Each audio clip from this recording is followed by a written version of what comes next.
యావత్ దేశ ప్రజలందరూ కూడా చాలా ఉత్కంఠంగా ఎదురు చూసినటువంటి అంశం. అలాగే అంటే పూరి జగన్నాథ్ ఆలయంలో ఏముంది అంటే రత్న భండాగారంలో ఏమున్నాయి అంటే నేలమాళికలు, అలాగే మరో పక్క అక్కడ ఉన్నటువంటి గదిలో స్వామికి సంబంధించినటువంటి పూరి జగన్నాథునికి సంబంధించినటువంటి ఒక ఆభరణాలు ఏ విధంగా ఉన్నాయి, ఎన్ని ఉన్నాయి అనేది కూడా చాలామంది ఉత్కంఠభరితంగా జరిగింది. మరోపక్క నాగబంధం ఉంది అనేటువంటి చాలామంది ఊహాగానాల నేపథ్యంలో అక్కడికి ఒడిశా హైకోర్టు జడ్జి బిశ్వనాథ్ రాత్ ఆధ్వర్యంలో దాదాపు 11 మంది సభ్యుల బృందం అయితే మాత్రం ఎట్టకేలకు ఆ యొక్క గదుల తాళాలను అయితే మాత్రం కట్ చేసి ఆ 11 మంది సభ్యులు కూడా అక్కడ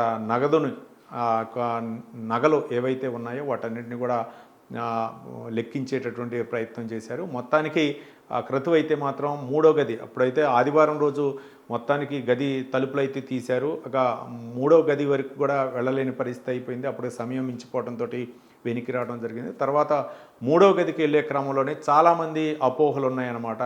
గదికి నాగపాములు, నాగబంధం ఉంది, పాములు అక్కడ కాపలా కాస్తున్నాయి స్వామివారి ఆభరణాలకి, పూరి జగన్నాథుని యొక్క ఆలయానికి. ఆ యొక్క భక్తులు అయితే మాత్రం చాలామంది కూడా ఎదురు చూశారు.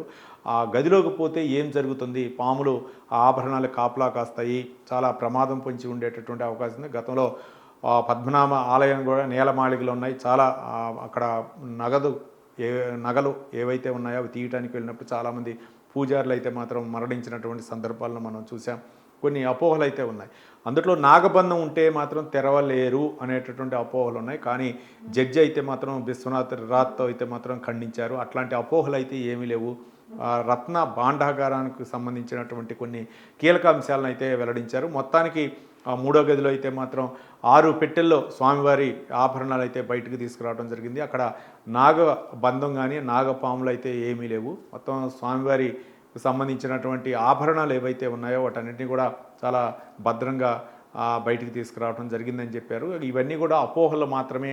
నాగబంధం అలాగే నాగపాములు కాపలా కాస్తున్నాయని చెప్పి చాలామంది వాళ్ళు అపోహపడ్డారు తప్ప అపోహలన్నీ కూడా పటాపంచలు చేస్తూ ఒడిశా జడ్జి అయితే బిశ్వనాథ్ రాత్ అయితే మాత్రం ఆయన ఈ వ్యాఖ్యలు చేశారు. అలాగే చాలామంది ఆ యొక్క అనుమానాలను పటాపంచలు చేస్తూ ఆయన వ్యాఖ్యలు చేయడం జరిగింది. ఏం జరిగిద్దో ఉత్కంఠభద్రంగా ఎదురు చూసినటువంటి ఆ భక్తులు ఎవరైతే ఉన్నారో, గతంలో కూడా నాగబంధం ఉంటుంది, నాగపాములు ఆభరణాలు కాపలా కాస్తాయని ఏవైతే అపోహలు ఉన్నాయో వాటన్నిటిని కూడా పటాపంచలు చేస్తూ ఆయన చెప్పి బయటకు వచ్చిన తర్వాత చెప్పారు. అట్లాంటివి ఏమీ లేవు.